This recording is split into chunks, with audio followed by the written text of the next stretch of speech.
This episode of Walt Disney World Today is being sponsored by Small World Vacations, whose team of 40 agents are authorized Disney vacation planners, and they're recommended by MouseSavers.com. They're dedicated to your dreams and your dollars. Get your free price quote from a Small World Vacations by going to www.wdwvacations.com, where the magic begins.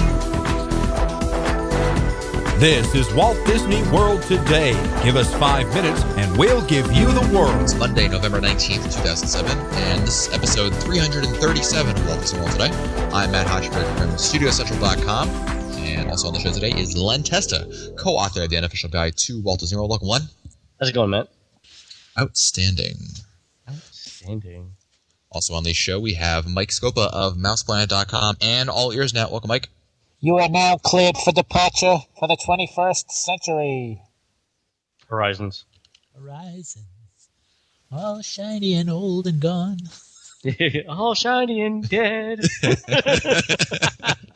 Bulldozed. You're breaking my heart. Still mourning the loss of Horizons. We have Mike Bull of Mouse World Radio. We never killed anyone. You're breaking my heart, guys. Well, quick note, if you haven't seen it already, there was an interview on local TV here of myself talking about the podcast, and you can find a link to it at wdwtoday.com. And you can, it's a salute to all of us, but mostly me. And really, on today's show, what happened? You didn't call me your spiritual advisor and life coach.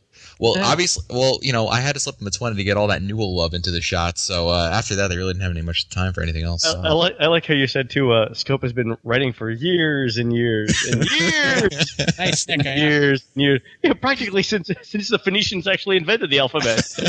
I should have winked at the camera, but anyway. Scope was that would have been great. My first column was on the Rosetta Stone.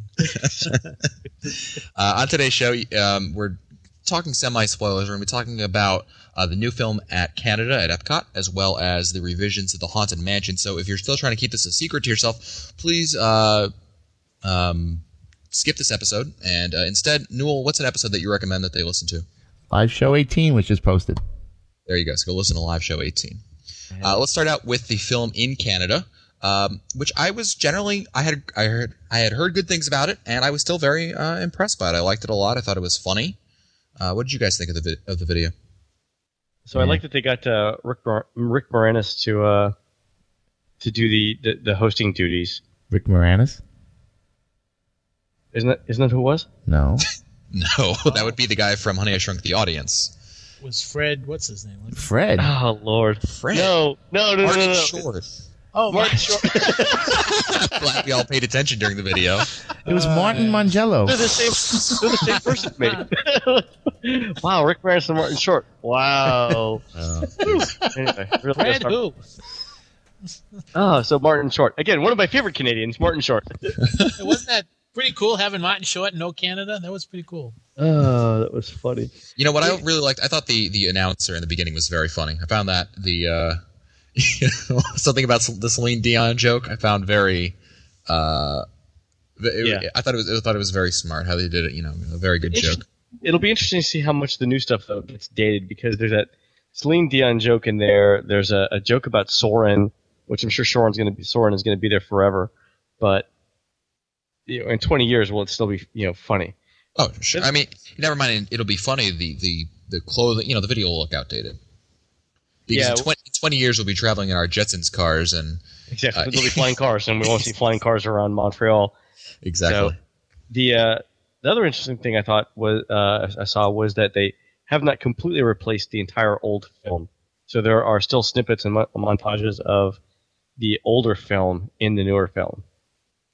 Newell, what did you think of the film? I think Martin Short had one too many plastic surgeries.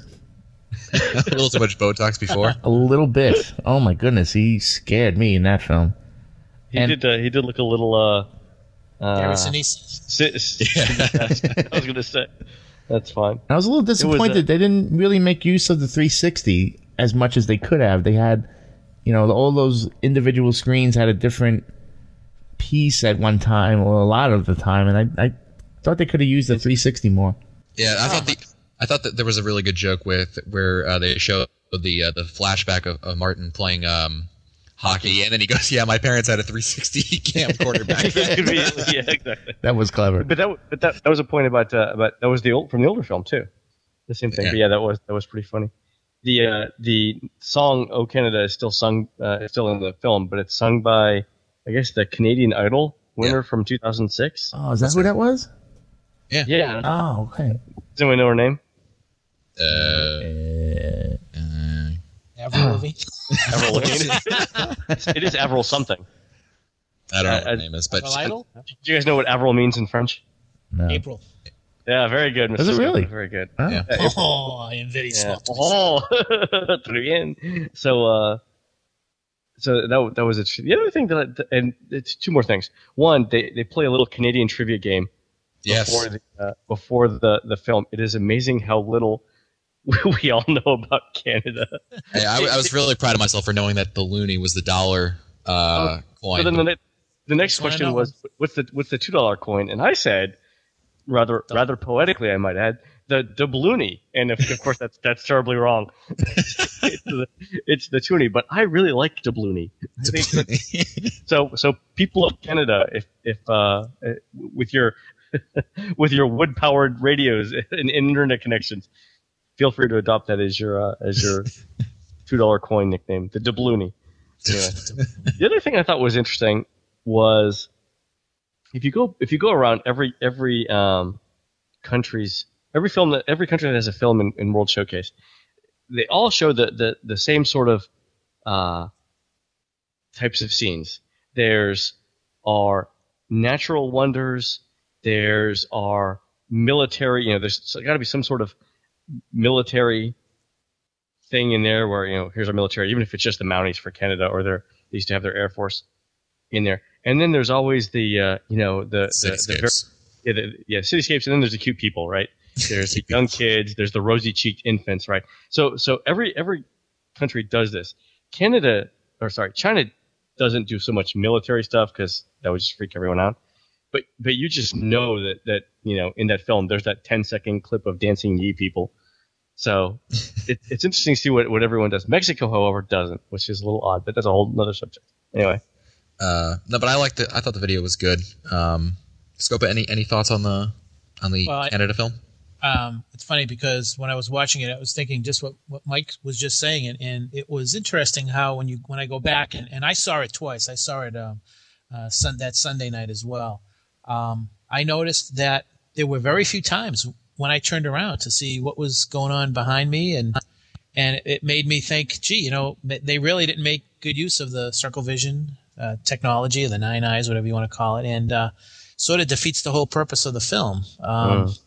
Yeah, that's what I think. Newell, you mentioned that earlier, right? That you weren't that impressed with the 360. Yeah, element. don't get me wrong. What they did, what they shot was beautiful. I mean, it was fantastic. But not like the original film. But Like not- the right. original film was almost all the time. Right, not like looking around. exactly. I would think maybe 60% of it was in 360, and they could have used it a lot more. I thought.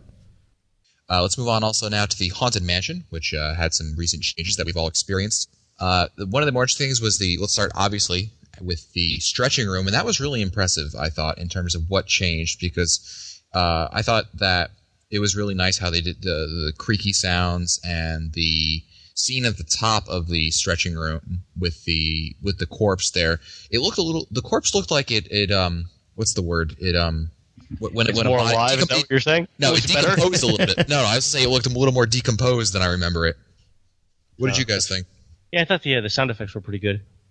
Yeah, they improved the audio, which was fantastic. Scope, do you want to audio share kept the us story of the stretching room? Oh, you mean the out of character cast member? That's great. Well, we had gone into the Haunted Mansion on the night that we attended Mickey's Not So Scary Halloween Party. And, of course, on that night, all the cast members for the attraction were really well done up, and they had the makeup on, so they really looked gross.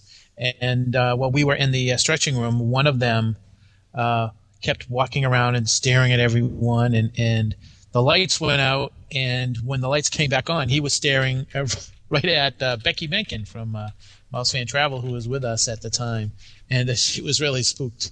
And as we're walking out of the stretching room, I think there's just maybe 4 or 5 of us left. I turned to the cast member and I said, I forget what his name is, but I said, Stuart. I said, Stuart. I said, not bad, but I still think you're going to come out of character. And he looked at me and he said, hey, how's it going? I had run into Stu. I happened to know him. And last year we were watching Illuminations, and I said to him, one of these days I'm going to get you to break character. And he said, there's no way. And he actually broke character, which was kind of funny. That was the first time I ever saw any cast member break character. Yeah, it was really funny when we were over there. But when he was in character, he was good. He was good. He was great in that stretching room. He had Becky shaking. She was really scared. Yeah. Did we talk about how the gargoyles are supposed to be? In some cases, you can hear the gargoyles saying something.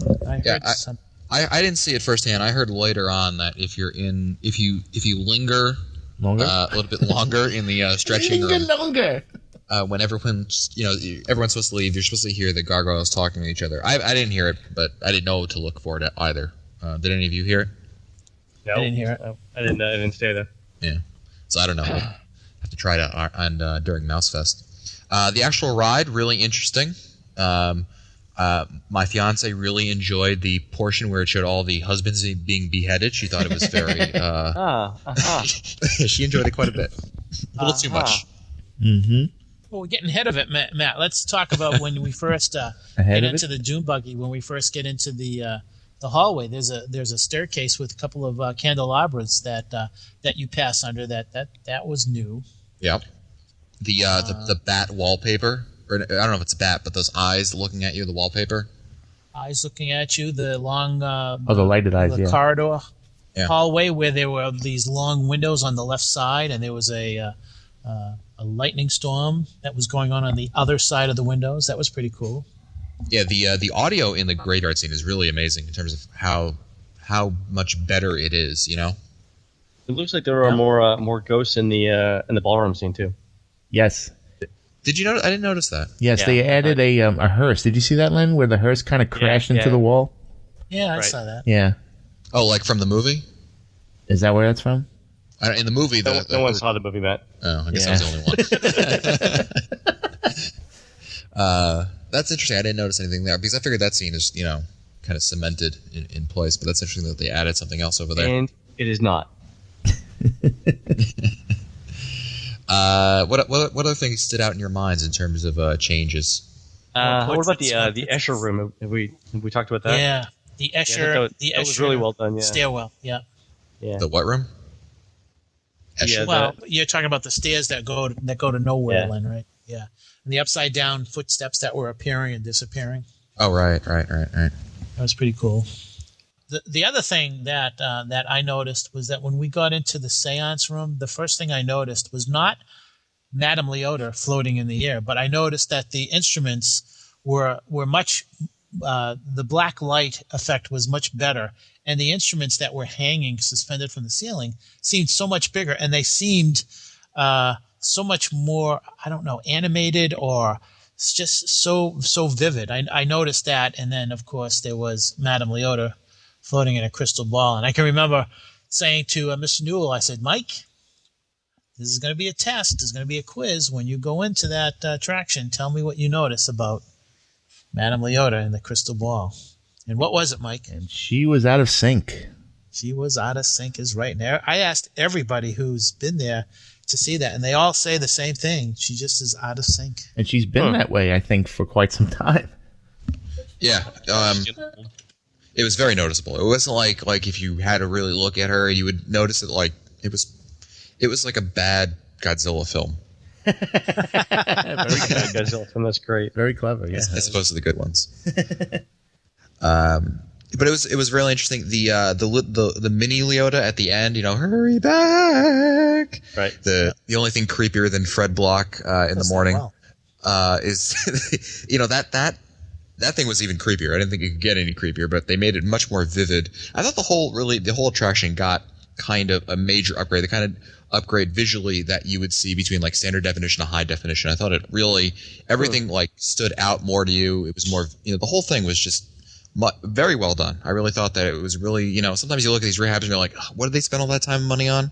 But I really could see the difference going back to it and seeing what they've really done. So I give it a big thumbs up on the change. What do you guys think?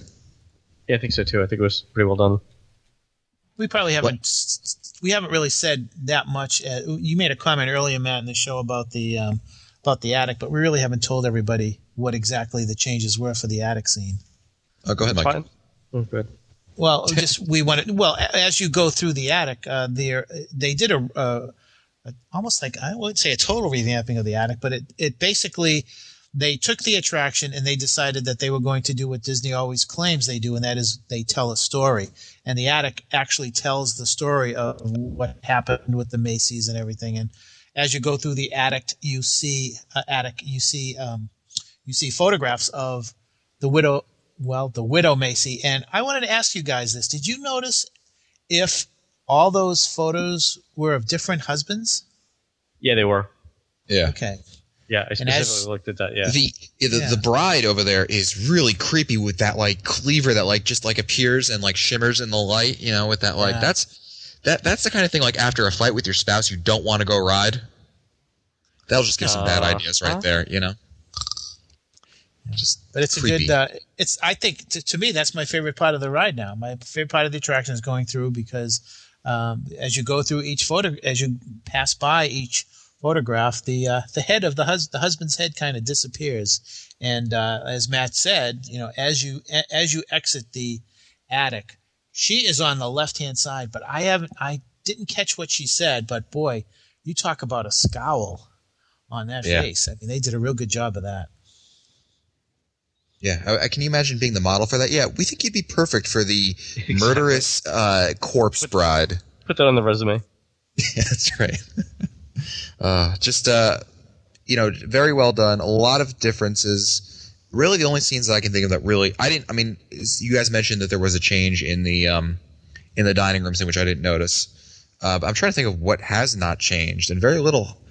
I'm trying to think of a scene that you could go into still that had nothing changed. The hitchhiking ghost scene probably. I don't think anything changed over there. Yeah, I don't think anything happened in the. I didn't notice anything really specific in the graveyard scene. Although some people I've talked to feel that there have been some changes, but they just can't put their finger on it. I thought. Go ahead, Matt.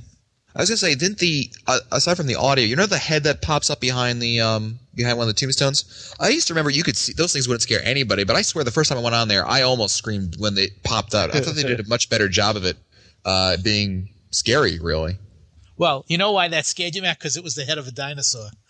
That's great. Yeah, terrific. So, any other notes, things that you noticed on the ride that we haven't mentioned yet? The only thing is, I thought there was something that they had done in front of the singing heads in the graveyard scene. It looked like they had put something in front of them, but I just can't put my finger on it. Maybe they put some hedges there or whatever. But other than that, I think that's it. Very quickly before we go, Newell and I both stayed at All Star Sports, and we are now the official cheerleaders of All Star Sports because the rooms got redone in the building that we were in, which was the Touchdown building. Right. Building 7, right, Newell? That's right, Building 7. And he was on the 3rd floor, I was on the 1st floor, and, just really I was really floored by it, and I was telling Newell because I had gotten there a day early, and I think, Mike, you weren't you knew that they were going to be better, but I don't think you were quite prepared for the level of the changes that they had done, right? Well, I was expecting the same kind of, cheesy, bedspread and paint job that they had in the original one, but this time it was really well done, really classy wood furniture. Everything seemed, I don't want to say it was Art Deco, but if you want to call it Art Deco for the new millennium, it was really different and it fit perfectly in the room. It really looked nice. Yeah, you can see pictures of it in Scopa's blog on All Ears, and I'll post a link to it in the show notes. You can see exactly. But really, the room really went from that that kind of polyester cheap feel that Christina Testa would make fun of to something that really I really can't argue against staying there. It's really, Yeah. really well done. It was a very comfortable room. I was very comfortable there. All the new linen, all the new towels, everything was brand new. It was really soft and comfortable. It was really nice. Well, that wraps up our changes that have been recently happening in Walt Disney World. This episode, again, has been sponsored by Small World Vacations, whose team of 40 agents are authorized Disney vacation planners, and they're recommended by MouseSavers.com. They're dedicated to your dreams and your dollars. Get your free price quote from Small World Vacations by going to www.wdwvacations.com, where the magic begins. If you want to find our older episodes, read our show notes, or send us your comments, visit the Walt Disney World Today website at www.wdwtoday.com. For Len Testa, Mike Scopa, and Mike Newell, I'm Matt Hochberg. We'll see you on the next show.